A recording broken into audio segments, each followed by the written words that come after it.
नमस्कार। धर्म दिग्दर्शन चैनल में आप सभी का स्वागत है। मैं हूं ज्योतिषाचार्य पंडित सुदर्शन पांडे। आज एक विषय और जो षोडशोपचार पूजन से संबंधित है। भगवान को आसन कैसा होना चाहिए, भगवान का आसन कैसे समर्पण करना चाहिए और किस दिशा में भगवान के लिए आसन रखा जाए, इस विषय में चर्चा करते हैं। षड्विधा आसनम प्रोक्तम।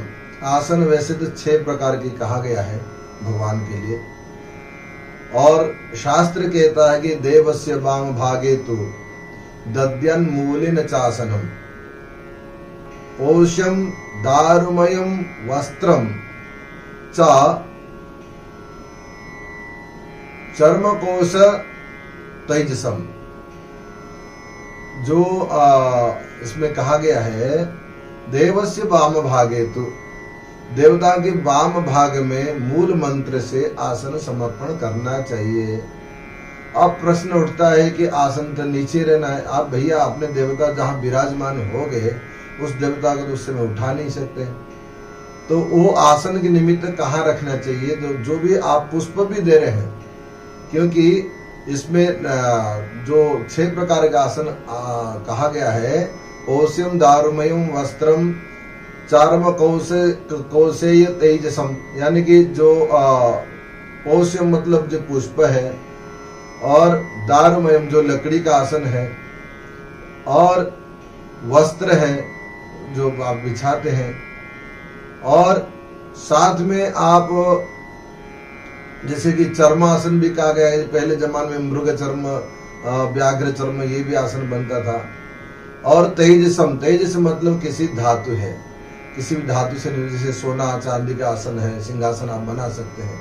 तो ये आसन के रूप से पहले आप विराजमान कर दीजिए। अगर जहां आपने भगवान को विराजमान कर दिया, उस समय में पुष्प के नाम से देवता के वाम भाग में मूल मंत्र से पुष्प के नाम से आप दे सकते हैं। अब ये कहने के आप बात ये आ रही कि जो पुष्प आप जो कौन सा पुष्प जैसे कैसा आपने कैसे उसको समर्पित करे, इस विषय में भी एक विषय बात आती है कि पुष्पम पुष्पादि रचितम कुश सूत्रादि संयुतम अति प्रीतिकरम देव्या ममाप्य न्यसिनम भैरवः।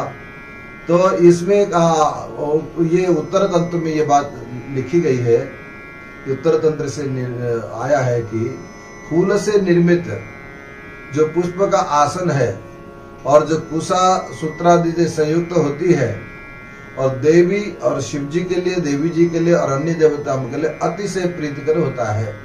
जो पुष्प का है आसन भी जो कुशा के द्वारा या सूत्रादि द्वारा संयुक्त होता है, वो पुष्प के आसन, जैसे कि आपने चटाई बिछाते हैं, उसको पुष्प में भी आप बुनकर एक चटाई के रूप से उसमें भी भगवान को बिछा सकते हैं। तो वो ये कह रहे हैं कि आप इस प्रकार का आसन भी दे सकते हैं। लेकिन आप एक बात है, जहीं आप अगर कपड़े का अगर आप आसन दे रहे हैं भगवान को, किसी प्रकार से आप कपड़े का दे रहे हो, तो कपड़े के आसन में एक ध्यान रखें कि कपड़े का आसन में कहीं ना कहीं छिद्र नहीं होना चाहिए। और अगर लकड़ी का आसन दे रहे हो तो उसमें घुन नहीं लगना चाहिए। तो यज्ञ दारु समुद्भूतम आसनम चावणम शुभम अन्य दारु भवम चापी दद्यात आसनम उत्तमम। छिद्र रहित यज्ञ की लकड़ी के आसन शुभ होता है, और अन्य काष्ठ से निर्मित उत्तम आसन भी प्रदान करना चाहिए। लेकिन एक बात याद रखें, काष्ठ कैसा निर्णय करें, कौन सी काष्ठ में हम आसन बनाए, कौन सी काष्ठ में आसन ना बनाए, इसके लिए भी एक हमारे धर्म ग्रंथ में कहा गया है, सकीटक क्षीर युक्तम दारु सार विवर्जितम चैत्य श्मशान संभूतम वर्जयित्वा विभीतकम। मतलब जो दूध देने वाले वृक्ष का लकड़ी, जैसे कोई वृक्ष हो, उससे काटने से दूध निकलता हो, उसकी लकड़ी का कोई भी आप सिंहासन में प्रयोग ना करें। हाँ, अथवा घुन लगा हुआ हो, जो जिसमें कोई घुन लग गया हो, उसमें भी आप लकड़ी का प्रयोग ना करें। और जो वृक्ष है कहीं मंदिर के पास है या स्मशान में है, उसको भी आप जो है प्रयोग ना करें, उसकी वृक्ष की जो लकड़ी का पटा या सिंहासन इत्यादि का निर्माण ना करें। ये धर्म ग्रंथ में रुद्रमाला तंत्र में इस बात को लिखी गई है।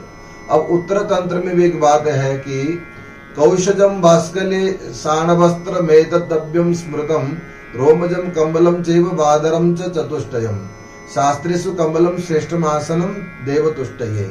यानी कि इसमें यह कहा गया है कि आप उत्तर तंत्र में कहा गया है कि रेशम से बना हुआ या बलकल निर्मित लाल रंग का आसन, रोए वाला कंबल से निर्मित अथवा कापार्स सूत्र से निर्मित आसन या वस्त्र से निर्मित आसन भी होते हैं। इनमें से लेकिन सभी आसन में से जो कंबल का आसन है देव तुष्टि के लिए अति श्रेष्ठ माना गया है। इसलिए अगर आप कहीं अगर आसन देना चाहते हो तो कंबल का निर्मित आसन आप भगवान को अर्पण कर सकते हैं। अब जैसे कोई चर्म आसन है तो उसमें कौन कौन चर्म का आसन करना चाहिए प्रयोग। देखिए पहले जमाने में ऋषि मुनि लोग चर्म आसन का भी बैठ के साधना करते थे, तो इसमें चर्मासन भी भगवान को भी आप उसमें दे सकते हो। लेकिन इसमें एक बात भी है कि हमको कैसे इसकी विधि क्या है उसकी संपूर्ण विधि करके ही करना चाहिए। फिर भी शास्त्र निमित्त के अनुसार सिंह व्याघ्र, सिंह व्याघ्र तरुक्षणाम छागस्य महिषस्य गजानाम चतुरंगानाम कृष्ण सारस्य चर्मणा। मन सिंह व्याघ्र लकड़बग्गा जो छाग कहलाते हैं, बकरा भैंस हाथी घोड़ा काला हिरण, इनके जो चर्म के आसन जो बनते हैं ये तथा चंदन की लकड़ी के आसन में भी आप श्रेष्ठ बनाकर बनाते हैं। कहीं जैसे आप कहीं लोग पुराने जमाने में अलग अलग प्रकार की साधना तंत्र साधना में ये प्रयोग होता है, तो उसके हिसाब से लोग वक्त प्रयोग करते थे। तो यह चर्म आसन के बारे में इसका वर्णन है। अब आपको मैं बता दूं, सबसे बढ़िया है कि योग पीठ के लिए कुश निर्मित आसन, जो कुश के बना हुआ आसन है, यच्चासनम कुशमयम ददासनम उत्तमम योग पीठ से सदृशम आसनम कौशमुच्यते। यानी कि जो कुश के द्वारा जो निर्मित आसन है वो सबसे उत्तम माना गया है। हाँ, अब हमने चर्चा किया था कि तेज से मतलब धातु निर्मित होना चाहिए आसन, जैसे सोना चांदी इत्यादि इत्यादि आप धातु निर्मित करते हैं, लेकिन इनमें से कुछ धातु को भी उसको त्याग कहा गया है। जैसे कि आप सर्वेशम तेजसानम चाप्यासनम श्रेष्ठ मचते वर्जयित्वा लोहोमयम कांस्य शीशकमेव च। यानी कि ये वर्ज त्याग करना चाहिए, लोहा कांसा एवं शीशे इन तीनों को छोड़कर बाकी सभी धातु के तेजस के आसनों के श्रेष्ठ माना जाता है। इस प्रकार अगर आप भगवान के लिए आसन आप बनाते हैं, सिंहासन बनाते हैं, तो याद रखें ये भी आप उसको ज्ञान होना चाहिए। हम कैसा, अगर हम कपड़े का सिंहासन बनाएंगे, उसमें कपड़े सिंहासन में कपड़े बिछाएंगे तो कंबल वाला जो बढ़िया मुलायम वाला हो, कंबल वाला हो, या हम पुष्प भी देते तो पुष्प को बढ़िया सा, कई लोग क्या कहते पुष्प एक एक करके बिछा देते नहीं, अगर वो सूत्र से बंधा हुआ हो या कुश के द्वारा बंधा हुआ हो उसको बिछा दे तो वो श्रेष्ठ माना गया है। और आप ऐसे ही देवता विराजमान हो गए हैं, हम आप उठाना नहीं चाहते, तो वहां अगर ऐसे परिस्थिति में हम आसन देना है तो देवताओं के वाम भाग में मूल मंत्र द्वारा पुष्प इत्यादि जो भी है वो आसन आप छोड़ सकते हो।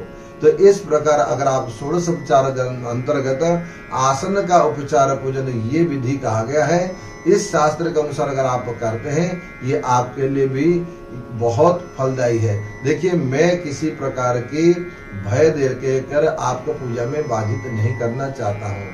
आपके पूजा में जितने ज्यादा श्रेयस्कर हो, श्रेष्ठ हो, वो बात बताना चाहता हूँ। अगर आप कुछ ऐसे गलती हो जाती है आपसे तो उसके लिए आप इसको सुधारें और विधिवत पूजन करें। धर्म शास्त्र के अनुसार अगर आप विधिवत पूजन करते हैं तो आपका उसका संपूर्ण फल मिलता है जो उस फल का लिखा गया है। आजकल कर्मकांड में भी कहीं ना कहीं त्रुटि हो गई है, कहीं ना कहीं कटौती हो गई है, कहीं ना कहीं लोक भ्रम हो गया है, कहीं ना कहीं जो मनगणित उसमें प्रयोग करके कर लेते हैं, ऐसा नहीं होना चाहिए। आपको फल पूरा चाहिए और काम अगर बिगाड़ेंगे तो आपको फल प्राप्त नहीं होगा। इसलिए हर चीज में आज 16 उपचार, जो 16 उपचार पूजन की एक एक वस्तु की जानकारी दूंगा। तब तक के लिए आप हमारे चैनल को सब्सक्राइब करें, लाइक करें, देखते रहिए और अन्य लोगों को भी प्रेरित करें, इससे सभी को लाभ होगा। तब तक के लिए नमस्कार।